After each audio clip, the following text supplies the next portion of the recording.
Hi, welcome to another batch of classic bookmarks. A couple of years ago, we realized that we had been producing Bookmark for 30 years, some 425 episodes. To celebrate, we chose 15 shows to enhance and broadcast. The reception has been terrific. Viewers got a real kick out of seeing or re-seeing the conversations with Toni Morrison, Ray Bradbury, William Styron, Alexander McCall Smith, and many others. So, we have chosen another 15 shows from the archives.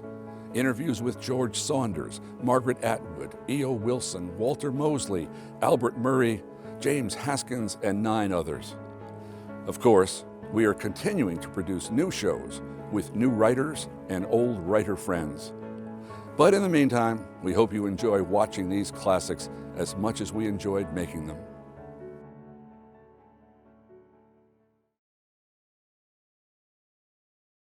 Hi, welcome to Bookmark. I'm your host, Don Noble. Today's guest is the writer George Saunders. As a short story writer, George Saunders is considered the best in the business. His collection, The 10th of December, was a finalist for the National Book Award, and now Saunders has astonished everyone with his first novel, Lincoln in the Bardo, and it is unlike, categorically, anything you have ever read before. I spoke with George Saunders at the Alabama Booksmith in Homewood, Alabama.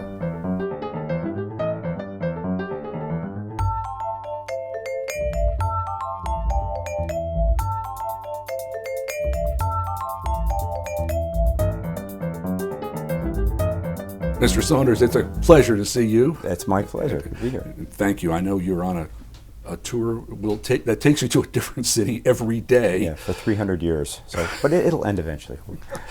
But it's a golden moment. It is. I mean, people on tour don't complain as much. No.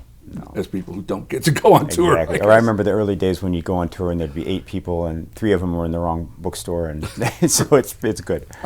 Yeah.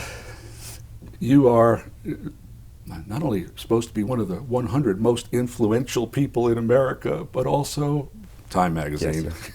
but also probably justly the most renowned at the moment short story writer. And yet that is not why we're here today. No. And the question that I'm sure you're being asked first by everybody that you speak with is, why did you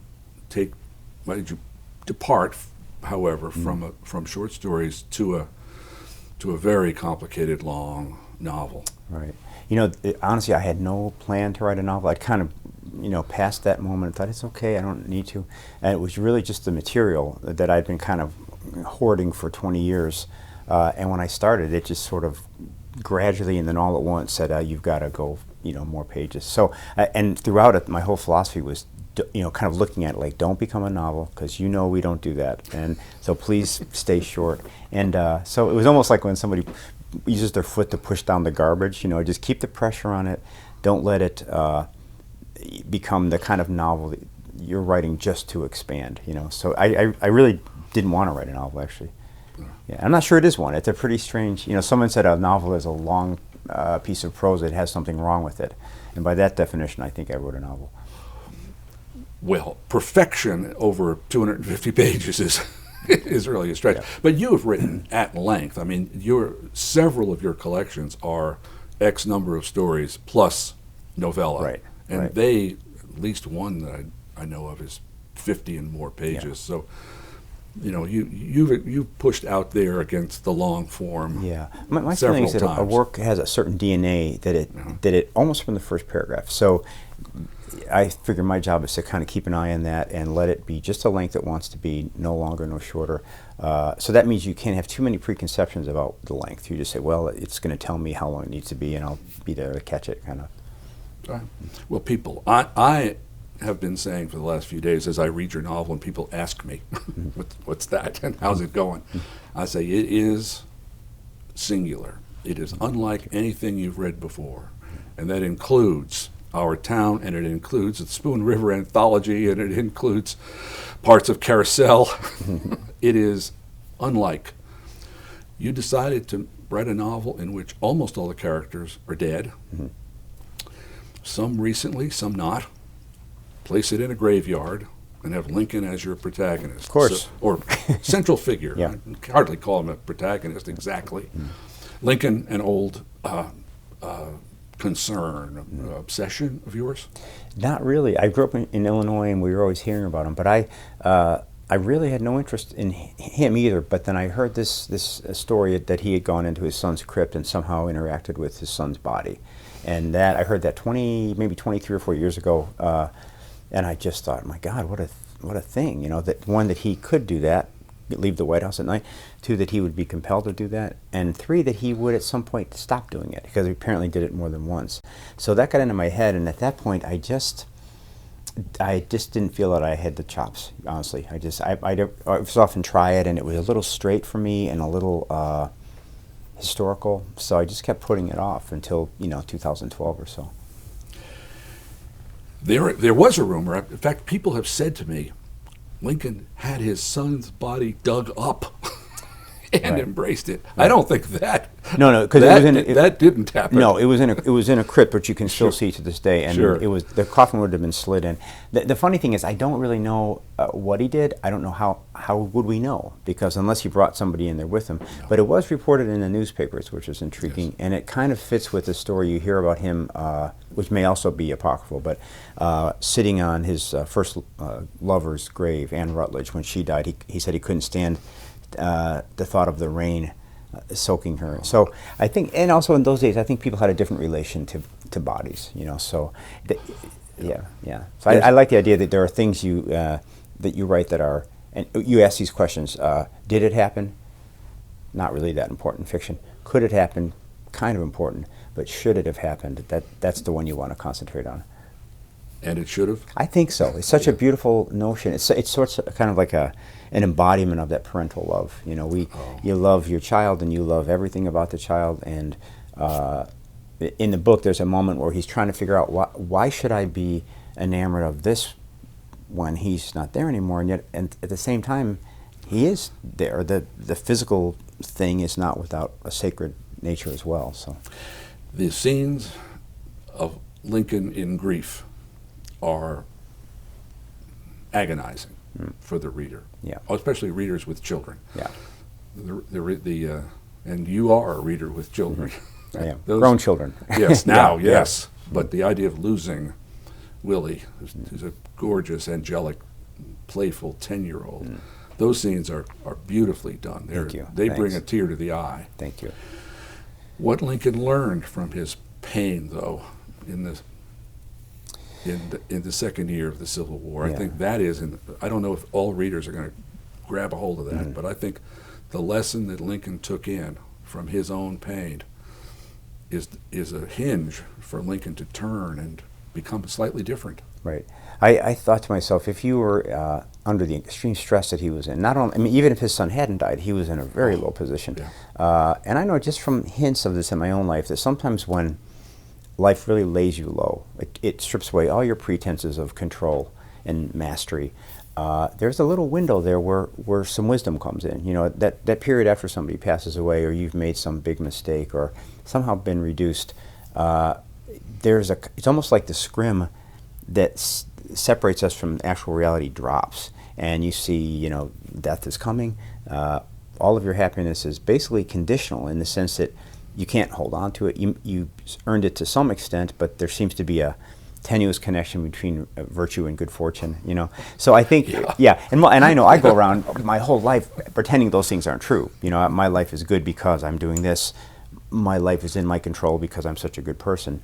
But every so often reality reminds us that it's not true. And in those moments, I would say we're kind of opened up to something quite beautiful, although painful. And so I can't imagine he wouldn't have been in that condition. Yeah. Most specifically, given that historical moment, it is a kind of, oh my God, thousands and thousands and thousands of Americans are losing their children. Right. Yeah, and so my feeling of it, now I don't know, in reality we can't know, but in the book what happens is his empathy kind of widens to include, now we know it will include the Southern soldiers, but also will include all the Americans who are being enslaved and so on. So I love that idea that he, under duress, that great spirit kind of, instead of shrinking as some people must, he actually expanded outward. Yeah. In your reading about Lincoln, and I know you quote a lot of historians on Lincoln. My favorite, Doris, of course. Oh, she's great. but is it theoretically, is it in your mind, your vision of Lincoln's state of mind in 1862? He was somewhat of a depressive anyway, and he was certainly under enormous stress. Do you think that if that turning point in his, as you portray him, that he might have just quit, given up, stopped? I don't think so. He considers it briefly. This, right? Yeah, he does. Yeah. But there was something tough in him, and I don't think he would have walked away from that response. Also, something very ambitious. He was quite an ambitious person, so I don't think he would have quit. But I think the mystery for me, and it remains, having written the book even, is how in the world do you go through that time? And of course, now it looks quite clear to us that the North will win and all will be well. But it certainly didn't look that way for most of the war. How do you go through that? And I think also he probably felt that he had blundered into it a little bit. You know, he certainly made some big mistakes, and so tens of thousands of kids are dying because of you and your mismanagement. How do you somehow, in that state, keep your act together well enough to then make that beautiful turn that he makes, where suddenly you can see him in those last couple of years getting it about slavery, and getting it about race, and getting it about union. It's really, I think probably it's. To me, anyway, it's one of the great spiritual arcs of certainly of recent history. You know? Yeah. And that's the center. Right. Now, thematically, maybe that's the core of things. But the delivery system for this book, the package in which this book is delivered, it's at the graveyard. There are, I think, 3 living people possibly in the book. Yeah. Lincoln, the caretaker, and a neighbor woman. That's right. Everybody else is dead. Yes. And so I must ask, as everyone does, everyone will, Bardo. Yeah. You are a student of Buddhism. A beginner student, yes. All right. Yeah. And Bardo has special meaning for you, and in this book has special meaning. Right. But so Bardo is just a Tibetan word that means transitional state. So we're in a Bardo right now, the Bardo between birth and death. And then after that, there's another one, which is the one that most people think of, goes from the moment of your death to whatever's next. And in the Tibetan tradition, it would be reincarnation. The Christian tradition, it would be a judgment or something like that. So I departed from the Tibetan, you know, the actual one. But I retained some things. And one was the idea that, and is an intriguing and terrifying idea, that whatever your mind is doing mostly during the day, that's what it's going to be doing at the moment of death and even after.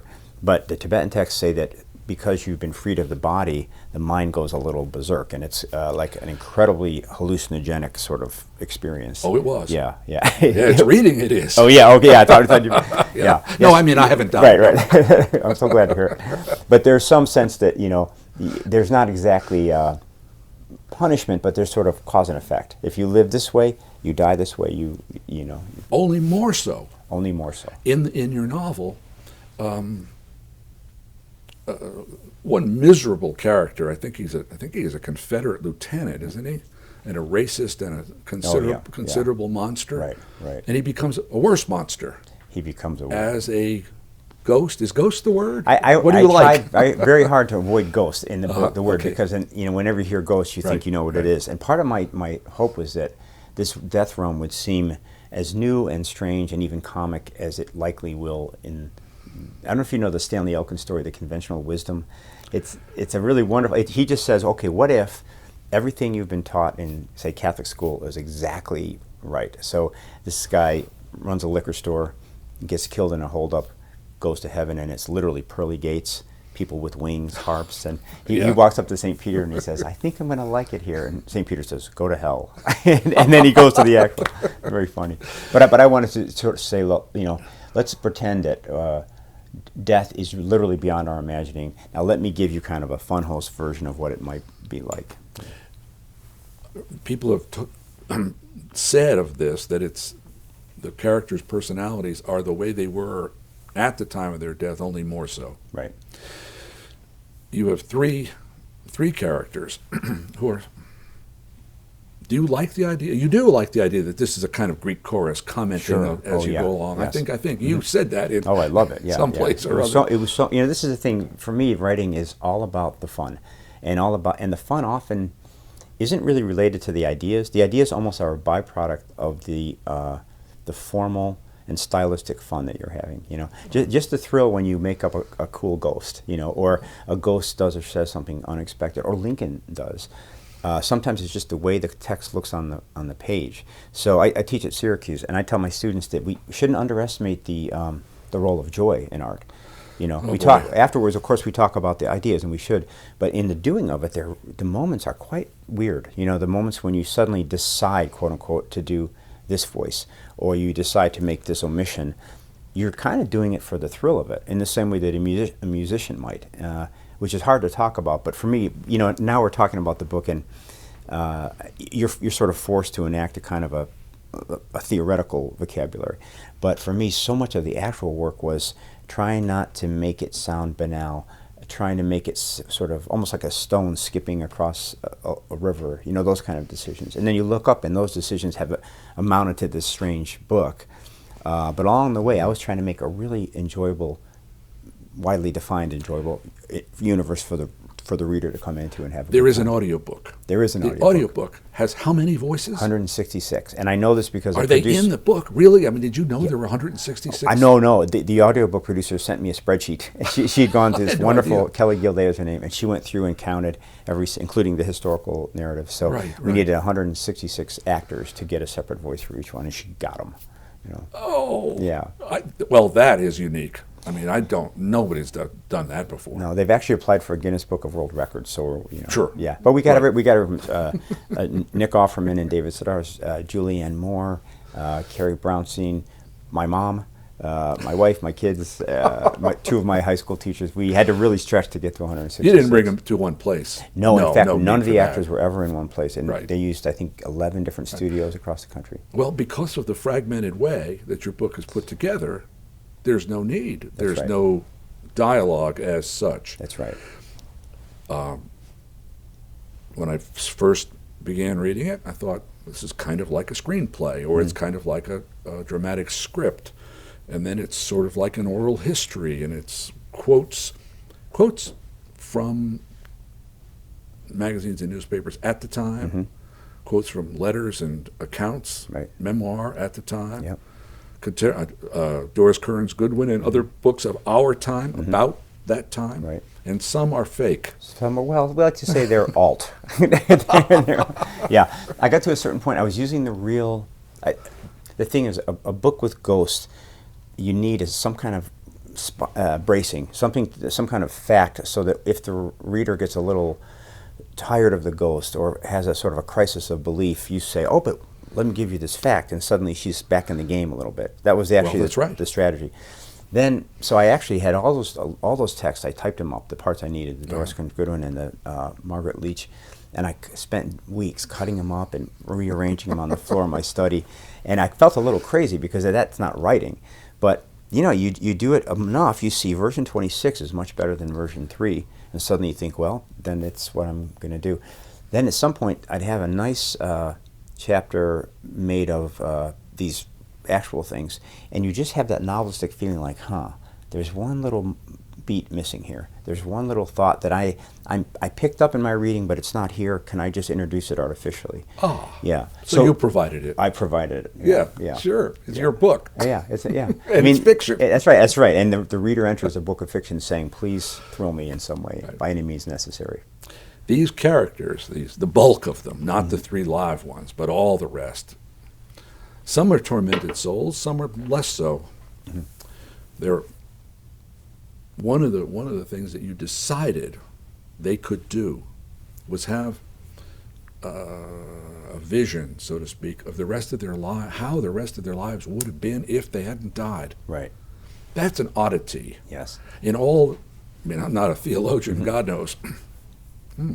Anyway. He probably does. Anyway, but there's nowhere that I know of that people get a look at what the rest of their lives would have been. Right. Why did you do that? I don't know. It was cool. Actually, it became part of when these characters, if these characters can kind of figure out their problem and or realize that they're actually dead, which none of them have realized, then the the leaving ritual involves this phenomenon you're talking about. And honestly, I think what happened was many years ago I was writing a screenplay for a story of mine called Civil War Land in Bad Decline for Ben Stiller. And we had we were trying to come up with some new way to represent a ghost cinematically. And I wrote this scene where whenever if your ghost appeared, forgive me, you would be yourself at 2 years old, 6 years old, and also at 97. Right. Every step along all at once, manifesting simultaneously, and your voice would be a mix of all those. So we thought, oh, that's so cool, and we'll put that in. And then it turns out it would cost something like $800,000 a minute to do that. So we cut it. So I just put it in the book. It's cheaper in the book. Well, that something that you just said reminded me that as a reader of your short stories over the years, including the trigger for this immediately is Civil War Land, a lot of characters in a lot of your stories. There's a lot of death. Which you must know because you wrote them. There's also several characters. I think maybe Victory Lap is one as well, where not only is there a killing, but the killing is rendered from the point of view of the person being killed. Mm-hmm. Yeah. That's not so rare in your work. It's happened. People get killed a lot, and some of them know it. Some of them know it. Yeah. So the toying with the moment of death and the prelude just before death is old stuff for you. It is. This has been on your mind a long time. Yeah, I think that's how it works, actually, is you refine a certain thing. Why? Who knows? You refine it, then inevitably you bring it forward. And I think that the job then is to complicate it or sort of lift it up. So you've done it this way. Is there another variation of that I can do to escalate? And in this book, one of the things, in Civil War Land at the very end, yes, the person who's the main character is killed and just inadvertently blunders through his killer. And in that moment, he has just a flash of sort of omniscience. He can read his killer's mind. Yeah. So that idea came into this book, too. Because in this book, there's the convention that if a ghost passes through a living being or even sits in there, he gets full access to that. These ghosts can enter, they do enter Lincoln. Yes, they do. That's the only way we actually hear him is when a ghost is inside him. He doesn't actually get a first-person part. Well, but ghosts, we'll call them ghosts. I don't know these characters who are deceased. They're not living. They are not able to communicate with the living. Well, that's, it's funny because that was the big question of the book. First, it was my question. If you have a book that has living and dead and they don't communicate, it's kind of a problem. But I wasn't quite sure if the story was going to allow them to communicate. So, as often happens, my conundrum sort of filtered into the book and became the character's conundrum. So what I found, one of these surprising moments that you don't expect that I really loved was the ghosts are kind of crestfallen because they feel like losers. They feel like they've been sent away from the big party. They don't know why. All they want is to get back in the game. But to their frustration, they can't seem to have any effect on living people. So the book then asks, is that really the case? And they ask, and then I won't give it away, but we find out. They try to influence living persons. Well, God is not a character in this book, not exactly, but he's referred to often with dismay or wonder. Why was I? Especially the fellow who's about to consummate his relationship to his wife, and he's killed by a falling roof beam in his office. I mean, really. That's a bad day. Oh, and when something like that happens, unless you're actually killed, you say, why? And do you think of your book as any kind of exploration as to the role of the deity and meaningfully, rationally, cause and effect, justice, reward, punishment, what? Well, I think it's a continuation of what I try to do in my life, which is to say, okay, what's the situation here? We seem to be very conditional. We bloom and we wilt. Along the way, there's a lot of hard knocks. As we said earlier, we can only conditionally control our fate, which is scary. And then, so that's kind of scary enough. And then on top of that, we have this incredible propensity to love one another. That's a pretty dangerous mix, as we all know. It doesn't seem, there are times, most times I suppose you just live with it, but every now and then in the middle of the night you wake up and think, my goodness, really? We're all going to leave. So to me, that's the essence of any kind of spiritual approach, is maybe not to get answers, but to find some way of living positively in the face of those two crazy truths. So whether it's Christianity or Buddhism or Islam or Jewish faith, that's the crux of our problem here. And most of us, I certainly live in denial most of the time. I just think, well, yeah, I'll worry about that later, or thank goodness it's not going to happen to me. But I think sometimes art can be a way of doing a little bit of a slightly less painful thought experiment, to kind of come into it and say, well, what if? How does a man like Lincoln manage to get out of this terrible trap in this night and go back to working for the country after this horrible blow? Yeah. Your stories are often spoken of as they occur in the near, not very far distant future, and so they are a vision. We look at that and that what we can learn from some of those stories. Civil War land is one, but there are a number of them that seem to be set 50 years from now or whatever, and we think and we see that there's something being said there about this moment in time.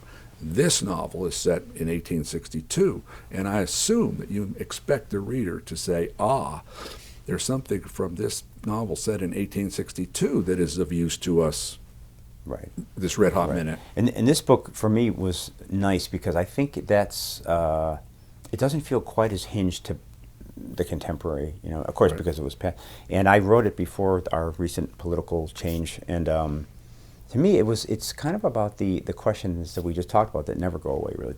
I expect in 300 years, when we're all mostly robotic, we'll still have a little bit of the human in us. But I did, I finished this book, and I was sort of, and maybe this is just being a middle-aged guy, but I was suddenly newly in love with the country, with America, and with the dream we've always had of this living into our early promise, and that Lincoln actually jump-started in so many beautiful ways, to say, well, actually, we are going to be a country for the working person. We're going to be a country for everybody, not just for the white people. And what a strange fight that was. And when you read the history, it was not a given. It was chaotic, and it was almost hellish, the way that the amount of carnage, but also the amount of disagreement and families split against families. So anyway, that really made me think, wow, maybe we could do it. Maybe in this generation we could actually live into that promise. And then the election came, and everything was rejiggered. And I actually went on the campaign with the Trump people for the New Yorker right after. A couple months after this came out, and that was a really beautiful experience to go from that political crisis to the current one. Very rich, within a very rich couple of years. Well, we are out of time, in fact, and I know that you're on the road, and you will be, and I know because we've spoken of it ever so briefly, that for right now, it's this book that's on your mind, and the next book will just have to come when it comes. That's right. As Twain said, I'm waiting for the well to fill up, so we'll see. Well, when it fills up and when the book comes out, I certainly hope you can come back, and I hope we can talk again. I enjoyed it very much. Thank you. Thank you.